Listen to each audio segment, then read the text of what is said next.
तो नवरात्रे यानी कि भगवान के दिन चल रहे हैं ना, माता रानी के, ईश्वर है। तो आज का जो टॉपिक है हमारा ईश्वरीय है, ईश्वर की तरफ से ही है, ईश्वरीय उपहार।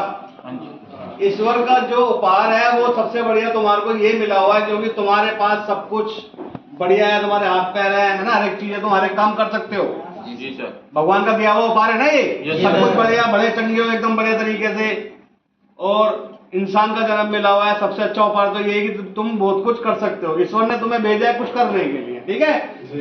तो ईश्वर के भेजे हुए एक अनमोल चीज हो तुम, ऐसा उपहार हो। अगर जब तुम लोग किसी भी कहीं किसी के बर्थडे पार्टी में जाते हो या कोई तुम्हारी बर्थडे पार्टी के अंदर आता है, तुम्हारे को कोई गिफ्ट देता है या तुम किसी को गिफ्ट देते हो कोई भी चीज, और वो उस गिफ्ट को किसी कोने में फेंक देता है, तुम्हारी नजर उस पर पड़ती है, तो तुम्हें कैसा फील होता है?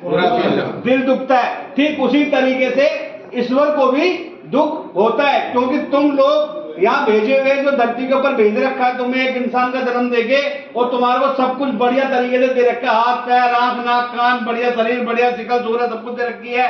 और भैया तुम गलत काम कर करके उन सब चीजों का नुकसान करते रहते हो, तो क्या ईश्वर इस चीज को देख के खुश होगा? नहीं, बिल्कुल भी नहीं होगा, क्योंकि तुम ईश्वर के दिए हुए उपहार का गलत उपयोग कर रहे हो, गलत तरीके से इस्तेमाल कर रहे हो। तुम लोग समझ ही नहीं रहे हो उस चीज को कि ये सारी जो चीज दी हुई है तुम्हें, एक ईश्वर की दी हुई अनमोल चीज है। उन लोगों को देखो जिन लोगों के पास है, किसी का हाथ नहीं है, किसी के पैर नहीं है, लेकिन वो लोग फिर भी बढ़िया तरीके से अपनी जिंदगी चला रहे हैं, सही तरीके से आगे बढ़ रहे हैं। लेकिन आप लोगों के पास सब कुछ है, सब कुछ होने के बावजूद भी तुम लोग कुछ नहीं कर पा रहे।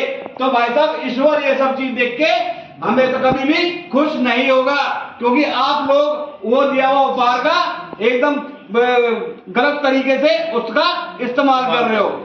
जैसे कि भाई के पास सब कुछ था ना, अब कुछ करा गलत काम, गए मेट्रो के अंदर, वहां पे कुछ ज्यादा नशा वगैरह हो गया तो उंगली कट गए। इनको कम दर्द हुआ होगा, लेकिन ईश्वर जो ऊपर से देख रहा होगा वो यही सोच रहा होगा कि मैंने इसको एकदम बढ़िया तरीके से पूरा भेजा था, लेकिन ये नीचे जाने के बाद अधूरा हो गया।